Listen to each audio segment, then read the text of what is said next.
Muy buenos días, soy la doctora Belén Avara y hoy vamos a revisar el manejo del paciente post-infarto. ¿Por qué hablar de este tema? Porque la enfermedad cardiovascular es la causa más común de mortalidad y morbilidad en todo el mundo. Por lo tanto, es una situación clínica que les va a tocar enfrentar y tienen que saber manejarla al derecho y al revés.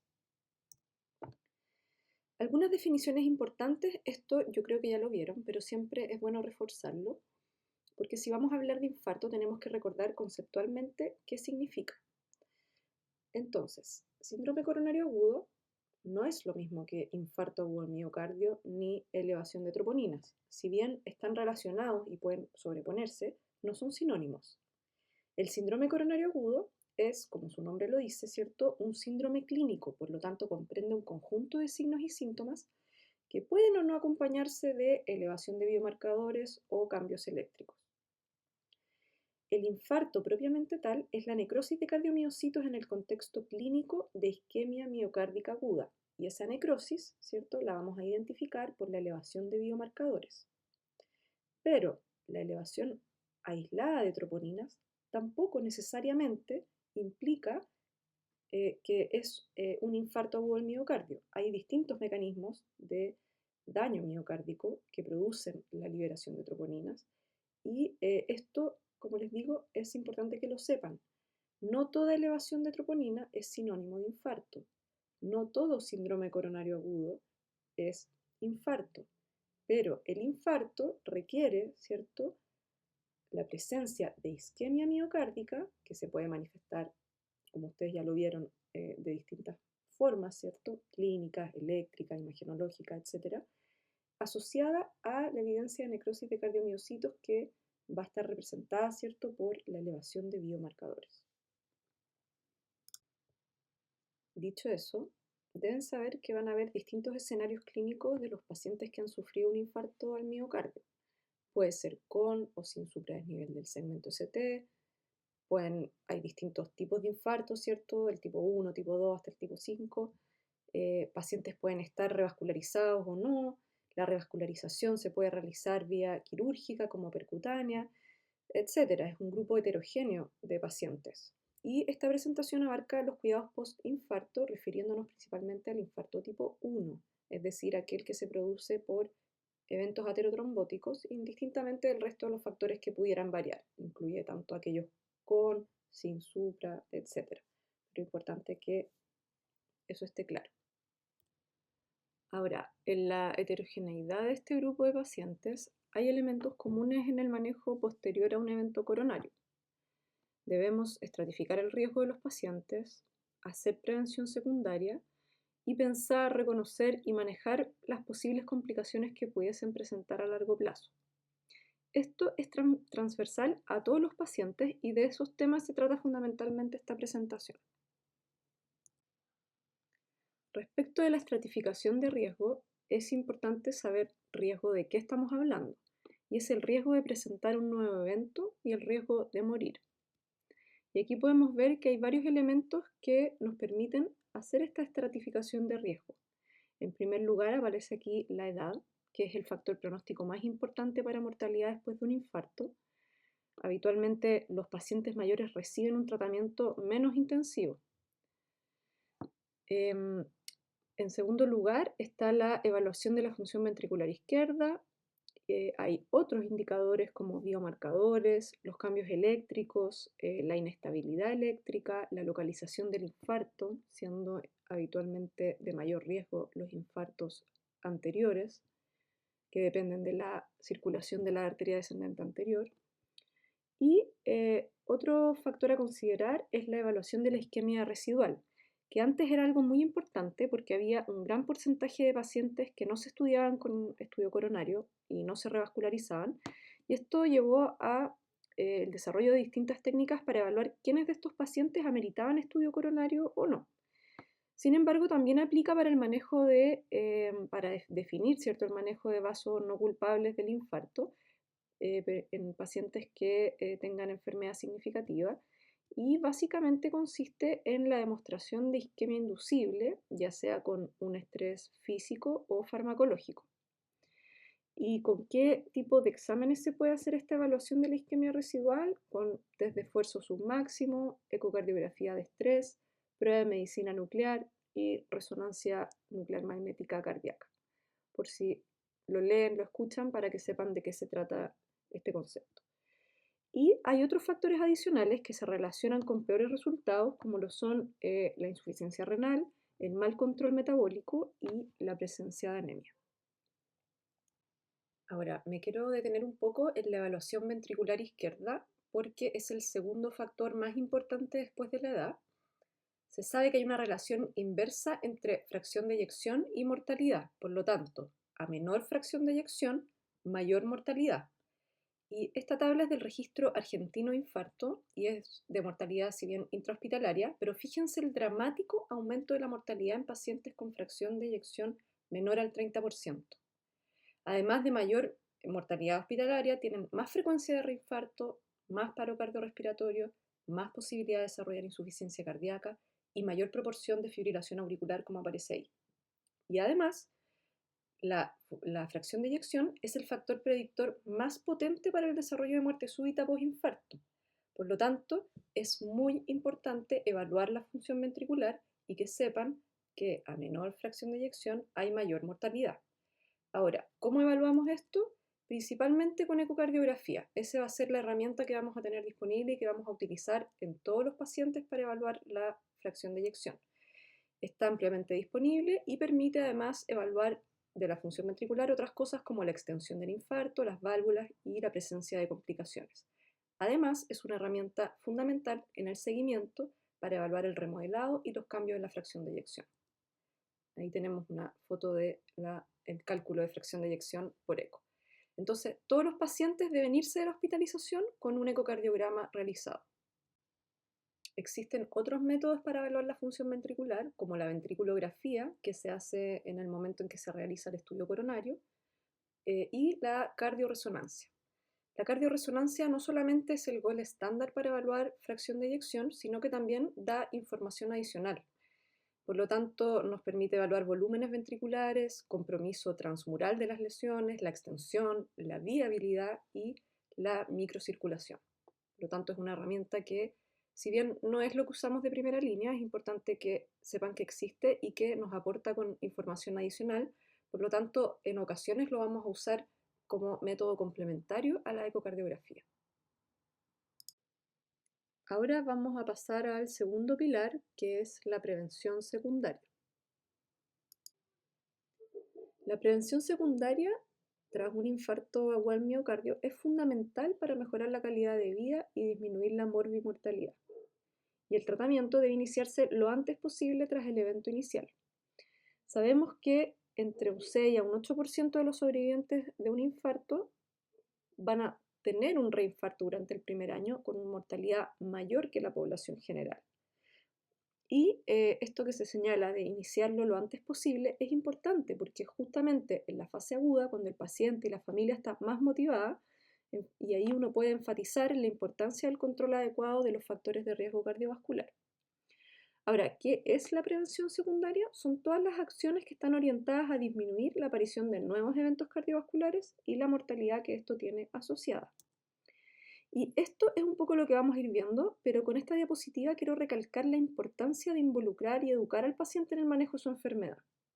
Uno ve cómo cuando los pacientes se comprometen con su tratamiento, tanto farmacológico como no farmacológico, son mucho más adherentes. Incluso algunos se aprenden las metas y llegan felices después al control con sus exámenes sabiendo que van bien porque son muy conscientes de las indicaciones y son muy conscientes del porqué de cada una. Esto es lo que propone la Guía Europea del Manejo a Largo Plazo del Infarto y propone estas tres como fases o tres elementos. En primer lugar, establecer los cambios en estilo de vida, incluyendo la rehabilitación cardíaca. En segundo lugar, la terapia farmacológica, por supuesto, que ya vamos a ver en detalle. Y en tercer lugar, establecer cuáles van a ser las metas terapéuticas para los distintos factores de riesgo. Y también esto de acá es muy importante, que el paciente debe irse con un control agendado previo al alta. No puede quedar a la deriva y esto debe ser dentro del primer mes posterior al alta. y en el fondo va a incluir evaluación clínica, revisar la terapia farmacológica y la prevención secundaria en general, que es todo lo que vamos a ver a continuación, y reforzar ¿cierto? Todas las medidas que uno le va a dar al paciente. Recordemos que el infarto es una patología que está dentro del GES, por tanto el control antes del mes tiene que ser.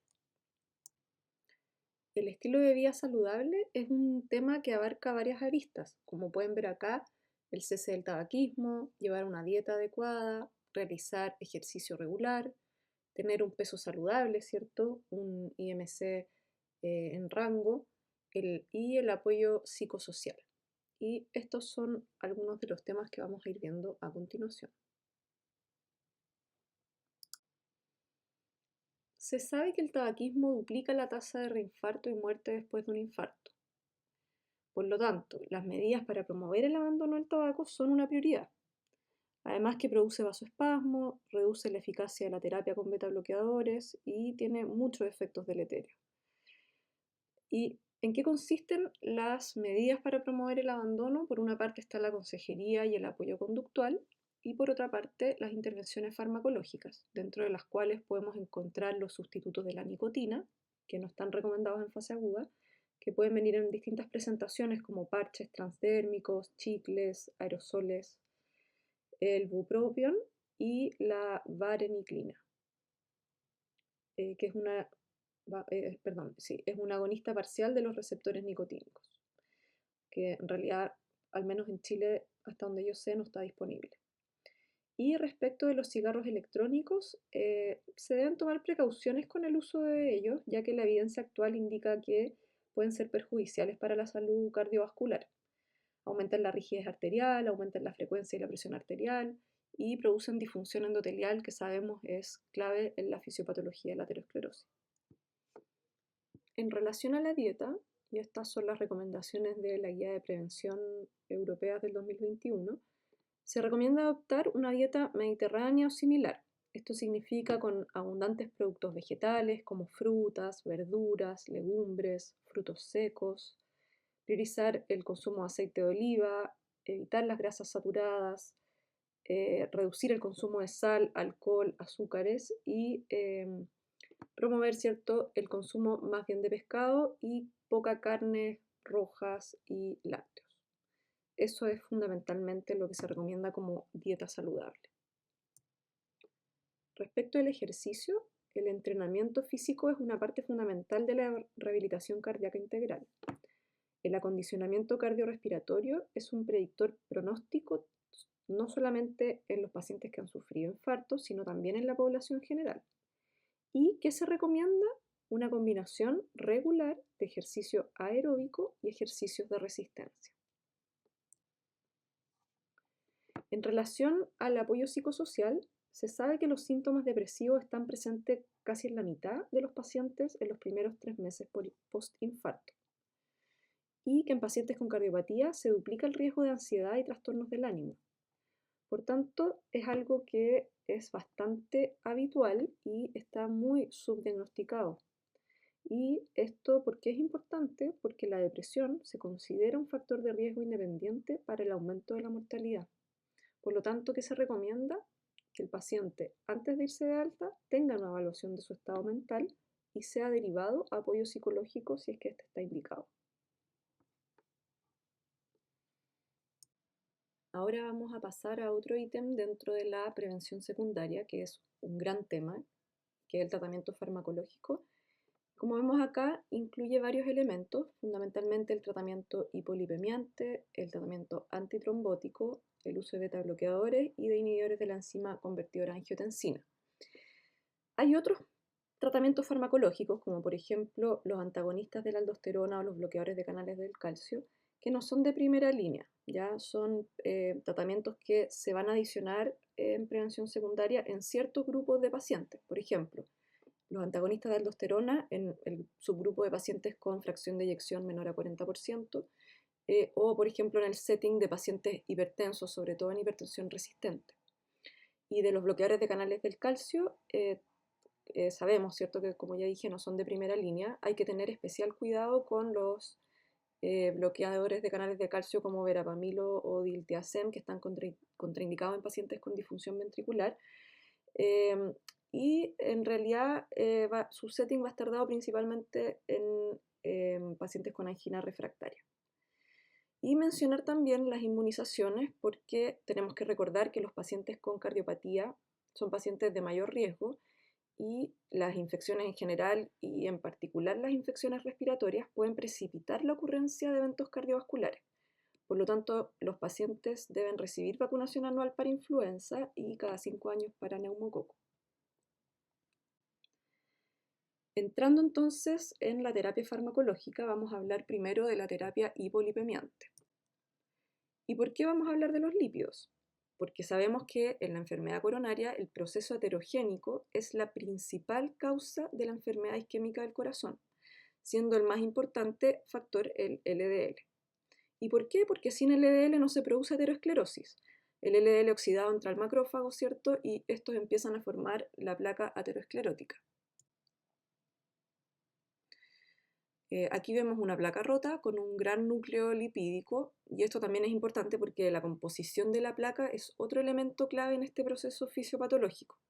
Mientras más grande es el núcleo lipídico, más vulnerable es la placa. Cuando se rompe la placa, se pegan diversos elementos con un proceso de agregación plaquetaria y trombosis. Entonces, a mayor reducción del LDL, hay mayor reducción del riesgo y mientras más bajo es mejor. Y mientras más tiempo esté bajo, aún mejor, porque a mayor exposición a niveles mayores de LDL, hay más desarrollo de aterosclerosis, es un proceso acumulativo. No basta solamente con bajarlo, hay que bajarlo y mantenerlo bajo. No debemos olvidar que el colesterol está involucrado no solamente en la formación y progresión de la placa, sino también en su vulnerabilidad y en su regresión. Que la enfermedad aterosclerótica es crónica, es multivaso, es multisistémica y es progresiva. Y que el riesgo de que se rompa la placa depende más de la composición y la vulnerabilidad que de su tamaño o grado de estenosis. ¿Y por qué? Porque esto está dado principalmente por la proporción de lípidos y la inflamación. ¿Y qué tenemos disponible? Tenemos las estatinas, ¿cierto?, que reducen la síntesis de colesterol bloqueando la HMG-CoA reductasa, pero tenemos otros medicamentos como el ezetimibe, que disminuye la absorción, y los inhibidores de PCSK9, como el evolocumab o el alirocumab.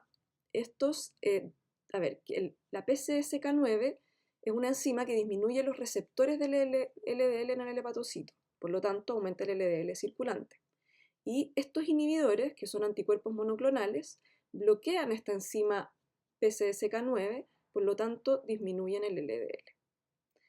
Y algo muy importante es que debemos recordar además los efectos pleiotrópicos que tienen las estatinas. Tienen efectos antiinflamatorios, antitrombóticos, antioxidantes, actúan sobre la disfunción endotelial mediante diversos mecanismos y también son estabilizadores de la placa. Por tanto, las estatinas tienen un beneficio incuestionable. Había una revisión antigua que tenía un título similar y me encantó porque refleja, sin dejar espacio para ninguna duda, la importancia de las estatinas en el manejo de pacientes que han tenido eventos coronarios. ¿Y de dónde viene esta información? Hay muchos estudios, estos son de los primeros que sustentaron la utilidad del uso de las estatinas. Estoy hablando del año 94, por ejemplo, en el caso del estudio 4S. Y bueno, aquí vemos cómo demostraron casi escandalosamente cómo la reducción de colesterol y sobre todo del LDL impactaba de manera brutal sobre la mortalidad, reduciendo el riesgo de mortalidad hasta en un 30%, como podemos ver acá. Y bueno, luego vinieron muchos más estudios que han seguido demostrando, ¿cierto?, este indudable beneficio que tiene esta familia de medicamentos en esta patología. Y es así como se han ido agregando nuevos conocimientos. El año 2015 el estudio Improve It vino a cambiar el paradigma del manejo del colesterol, siendo un verdadero punto de inflexión en el tratamiento hipolipemiante. Fue un ensayo clínico multicéntrico, doble ciego, aleatorizado, en el que se incluyeron a 18.444 pacientes en los primeros 10 días tras un síndrome coronario agudo. Se aleatorizaron a simvastatina 40 miligramos o simvastatina más ezetimibe 10 miligramos y se evaluó un outcome primario compuesto por muerte cardiovascular, infarto, angina inestable documentada que requiriera hospitalización, revascularización coronaria a partir del mes o ictus. La mediana de seguimiento fue alrededor de 6 años y se vio que en pacientes en que se agregaba el ezetimibe a la terapia estándar con estatinas, había una reducción significativa de eventos cardiovasculares. Y esto explica por qué hoy en día es parte del manejo habitual de estos pacientes, lo cual es muy bueno porque amplía las herramientas disponibles. Tenemos que acordarnos que hay un porcentaje de pacientes que son intolerantes a las estatinas, por lo que es de gran utilidad también este nuevo fármaco en ese grupo. Veamos qué dicen las guías al respecto. Esto es de la guía del 2023 sobre el diagnóstico y tratamiento de los síndromes coronarios agudos y divide el tratamiento hipolipemiante en una fase hospitalaria, ¿cierto? Durante la hospitalización, valga la redundancia, y después del seguimiento ambulatorio. Entonces, durante el ingreso del paciente, tenemos que primero ver si el paciente estaba utilizando previamente tratamiento hipolipemiante. Si estaba con estatinas,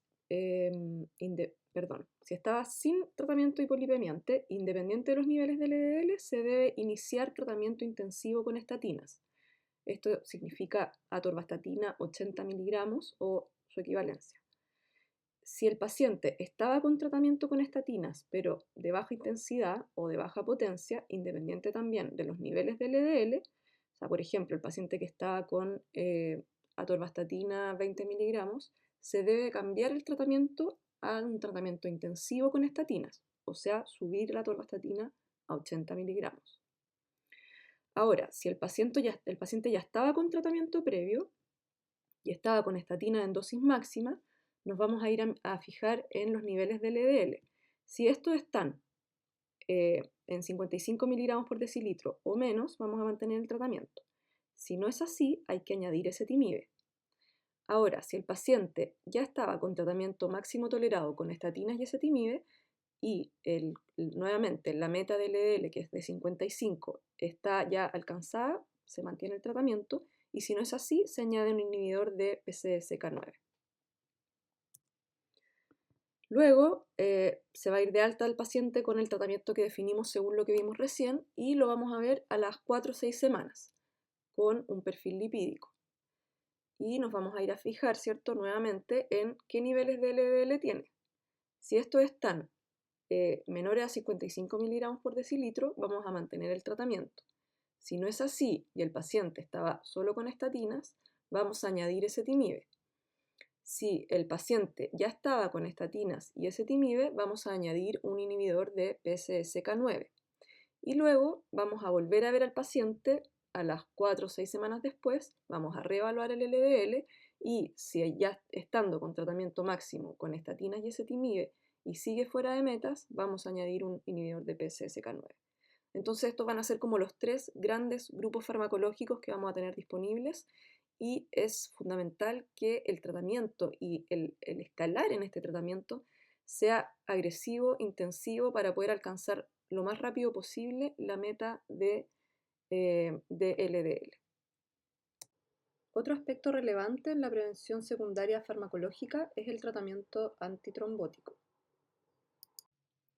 Para esto vamos a tener disponible la aspirina y los inhibidores del P2Y12.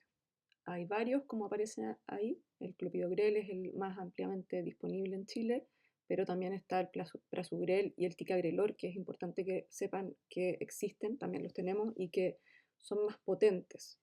Por lo tanto, como vamos a ver un poco más adelante, en realidad en el mundo lo que recomiendan las guías es priorizar el uso de estos versus el clopidogrel. Nosotros estamos acostumbrados a escuchar y usar el clopidogrel porque, como dije, es lo que tenemos más disponible.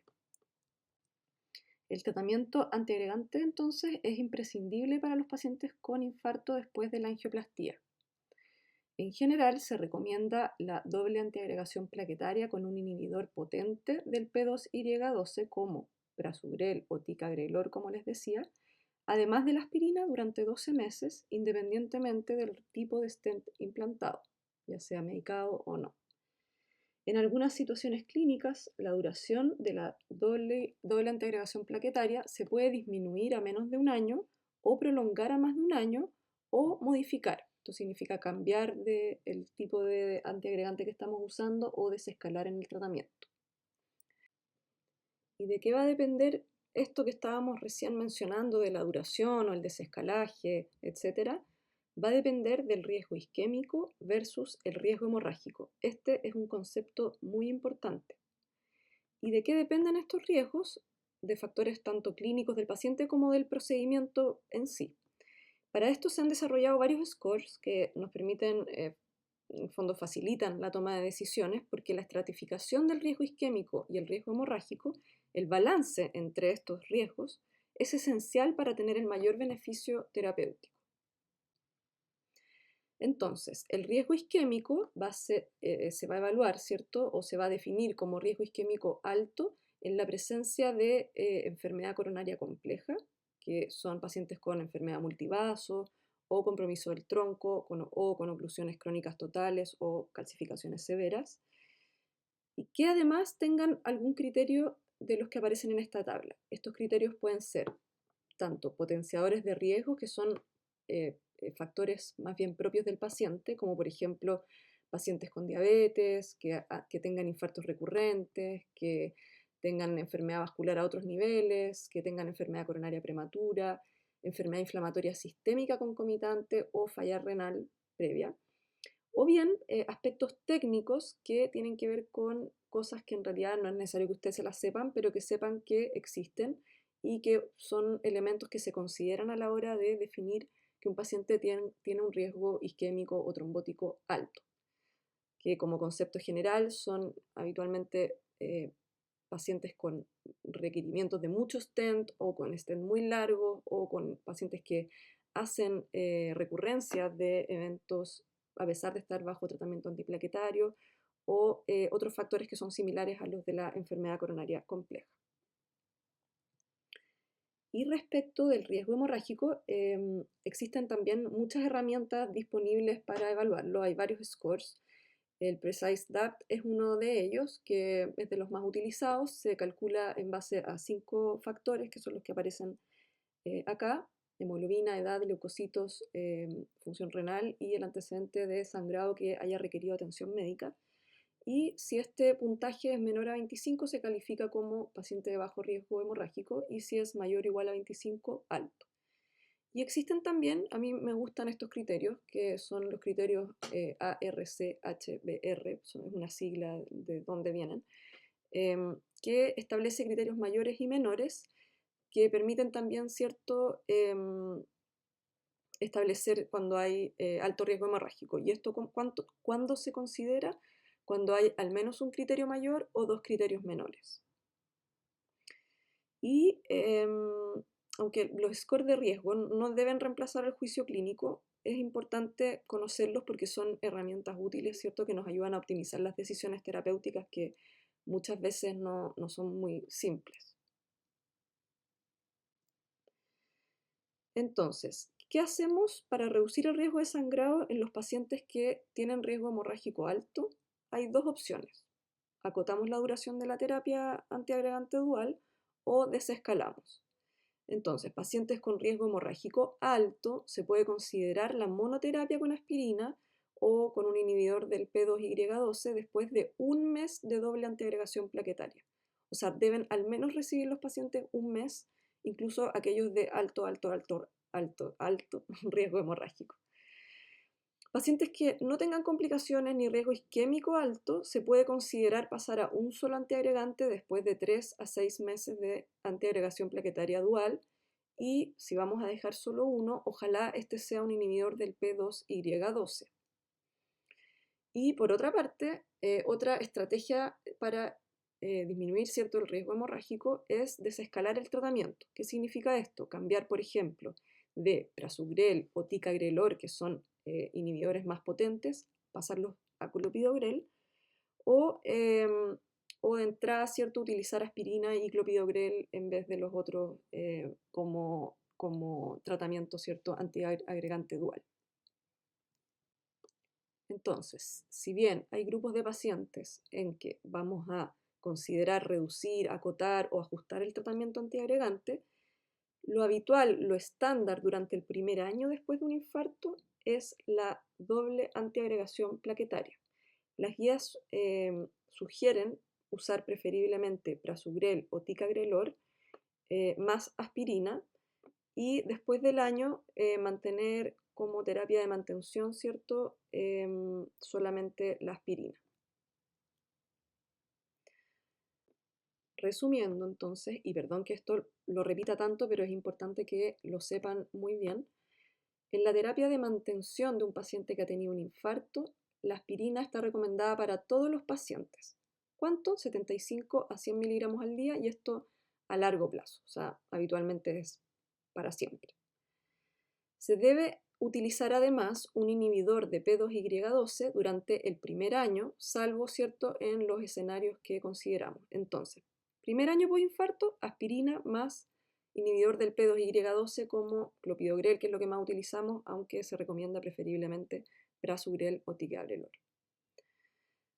Esto no lo había mencionado, se debe administrar un inhibidor de bomba de protones en pacientes con alto riesgo de sangrado gastrointestinal. Importante también tenerlo a consideración. En tercer lugar, como ya hemos dicho, idealmente el inhibidor de P2Y12 que sea prasugrel o ticagrelor. Si no hay, no se tolera, está contraindicado o el paciente tiene edad avanzada o riesgo hemorrágico alto, utilizar clopidogrel 75 miligramos al día. Y ahora otra cosa que también aparece en las recomendaciones y es importante porque a veces genera dudas, si el paciente tuvo un infarto, fue a cirugía de revascularización miocárdica, igual tiene que completar 12 meses de terapia antiagregante dual. Ahora, hay un escenario particular que son los pacientes que tienen indicación de anticoagulación oral por alguna otra razón, por ejemplo, los pacientes con FA, que es lo más habitual, que tienen un infarto entonces y ¿qué hacemos? ¿Qué hacemos? Porque es un paciente que está recibiendo tratamiento anticoagulante y que yo estoy pensando en dejarle terapia antiagregante dual. Entonces, ¿qué es lo que se debe hacer de manera estándar? Los pacientes deben recibir al menos una semana triple terapia. Esto significa el anticoagulante más la aspirina más algún inhibidor del P2Y12. Después de la semana y hasta los 6 meses se debe mantener la anticoagulación más un antiagregante, que puede ser o la aspirina o el inhibidor del P2Y12. Y después de los 6 meses se puede o continuar con esta doble terapia o dejar solamente la anticoagulación teniendo mayor nivel de recomendación, lo primero que mencioné, que es mantener la anticoagulación más un antiagregante.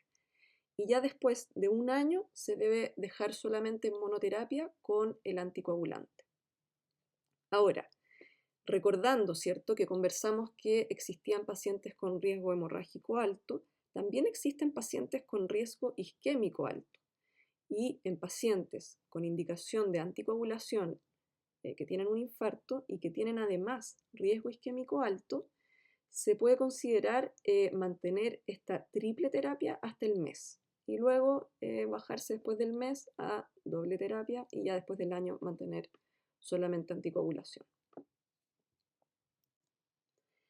Así como vimos, ¿cierto?, distintos escenarios como el paciente estándar, el paciente que además recibe anticoagulación, el paciente que va a cirugía de revascularización, existe otro escenario que a veces genera dudas y por eso lo pongo así bien en grande para que ustedes sepan qué es lo que se debe hacer, que son los pacientes que han tenido un infarto pero que por distintas razones no van a reperfusión.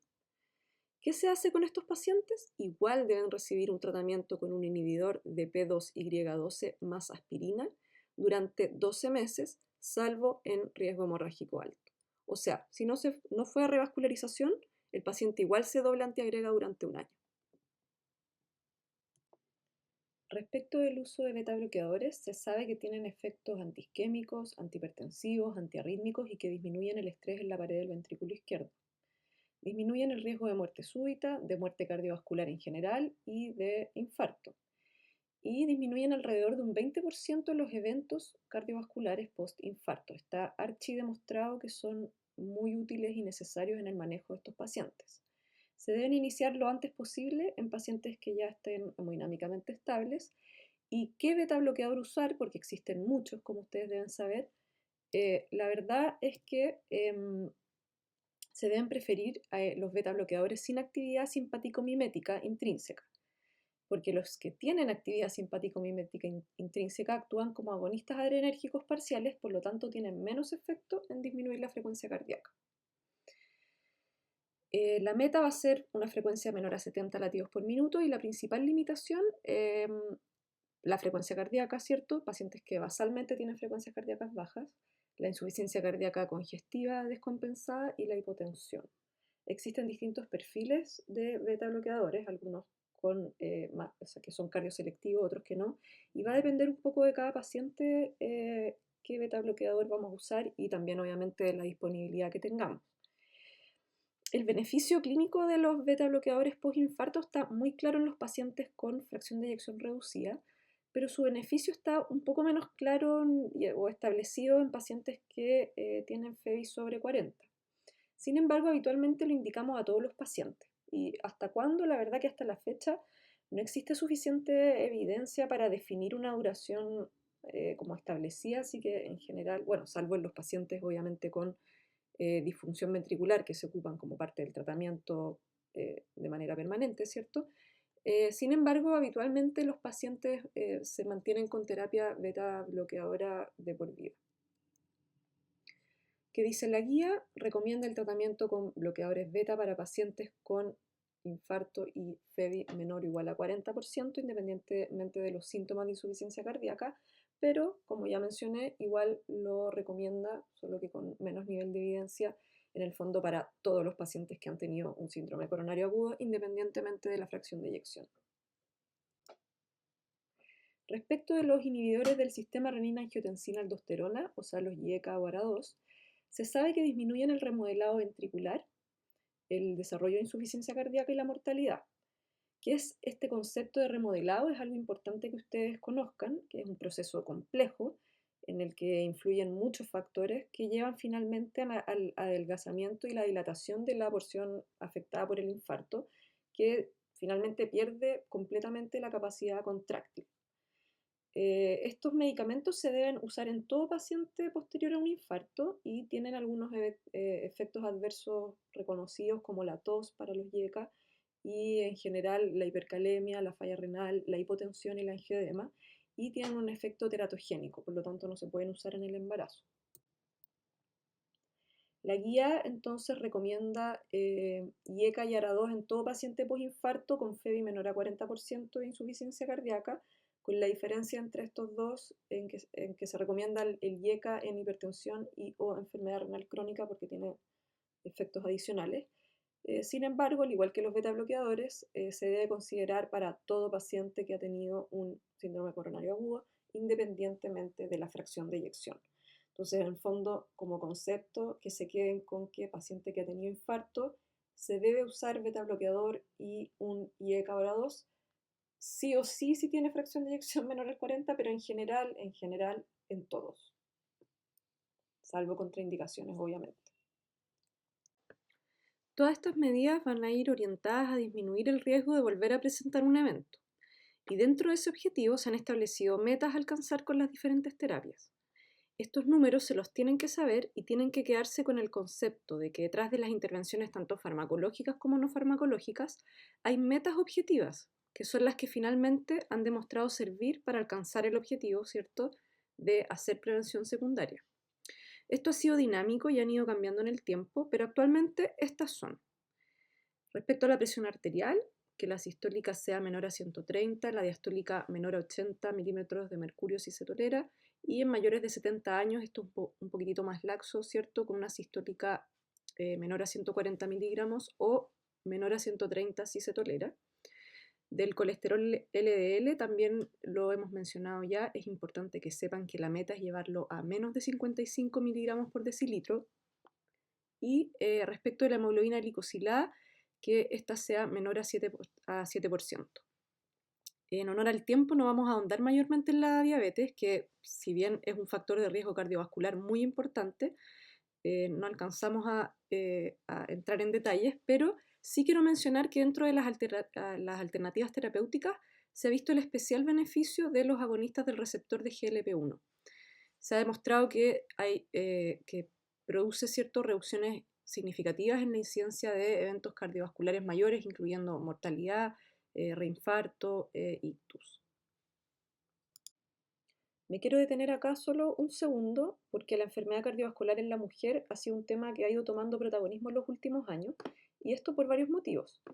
La mujer con cardiopatía isquémica coronaria tiene un riesgo de mortalidad 2 veces mayor que la del hombre.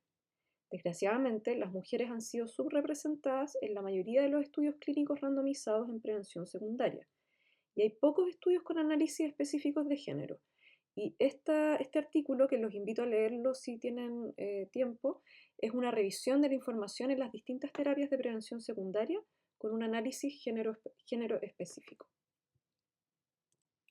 Respecto a la rehabilitación cardíaca integral, es una intervención multidisciplinaria, supervisada y realizada por un equipo generalmente coordinado por un cardiólogo, que tiene varios componentes centrales: la evaluación del paciente, el tratamiento y control de factores de riesgo cardiovascular, el asesoramiento sobre la actividad física, la prescripción de entrenamiento físico, consejos sobre la dieta, ayuda para el abandono del tabaco, la educación del paciente, intervenciones psicosociales y apoyo profesional, o sea, un poco todo lo que hemos visto. Para que sepan que la rehabilitación cardíaca integral va más allá del ejercicio propiamente tal y ayuda a la efectividad de la prevención secundaria, y se puede realizar tanto en el contexto hospitalario como ambulatorio.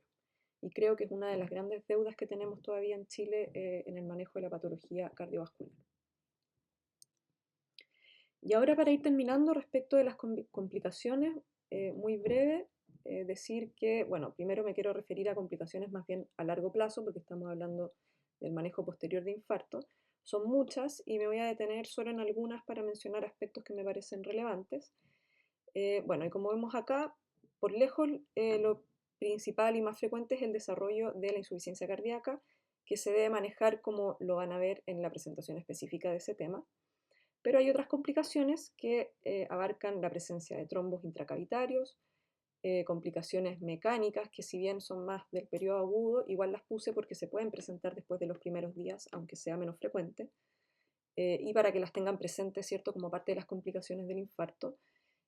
Otras, como la pericarditis, que me refiero a la pericarditis tardía, el síndrome de Dressler, que se presenta 1 a 2 semanas después del infarto, las arritmias y el sangrado.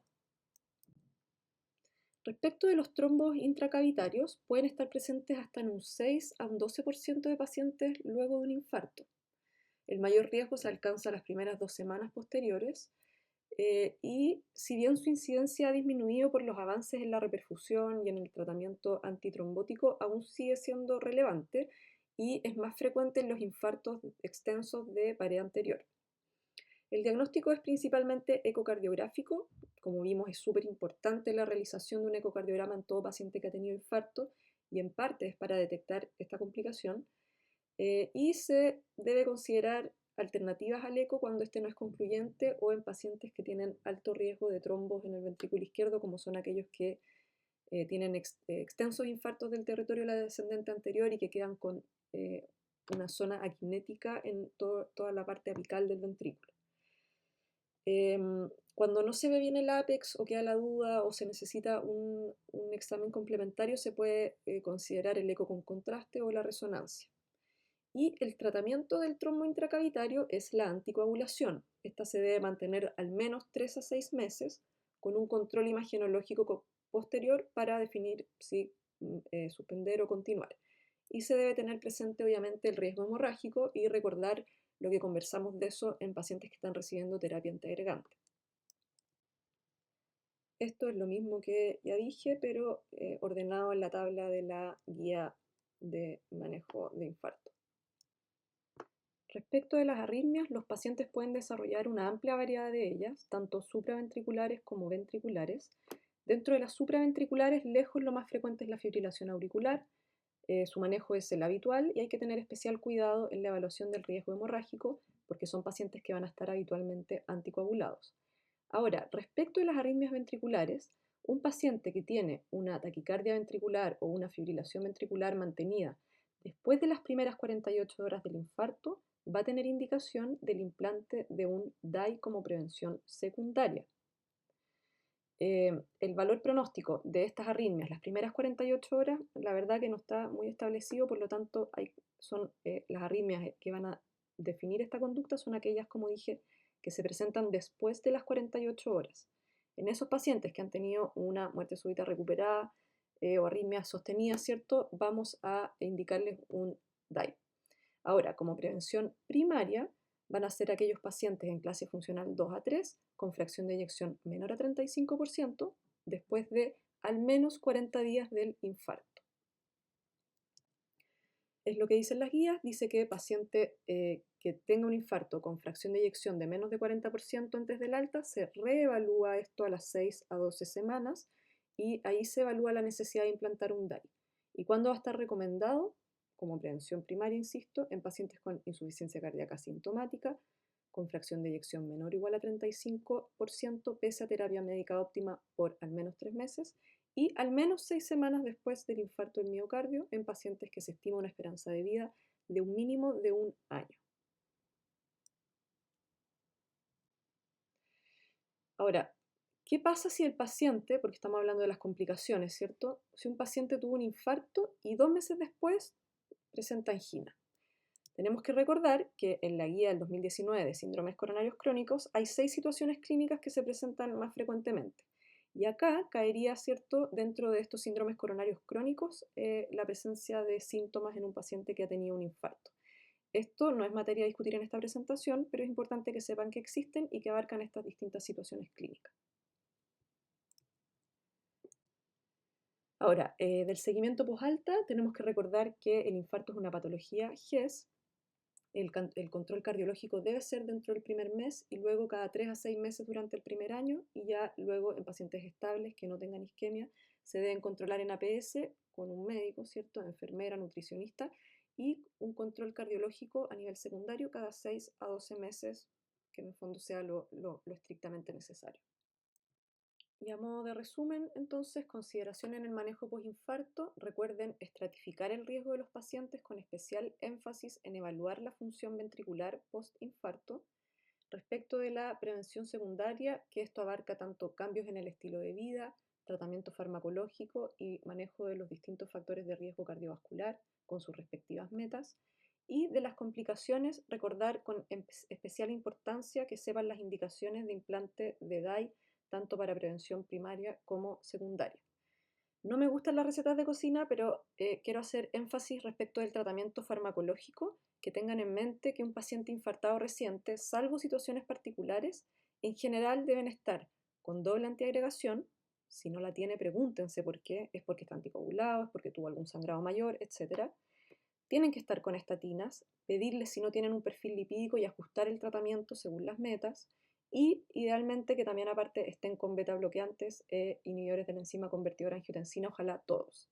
Recuerden las metas y ajusten las terapias si no las están alcanzando. Les recuerdo y les refuerzo que esta es una patología muy prevalente y es muy importante que sepan manejarla. Muchas gracias.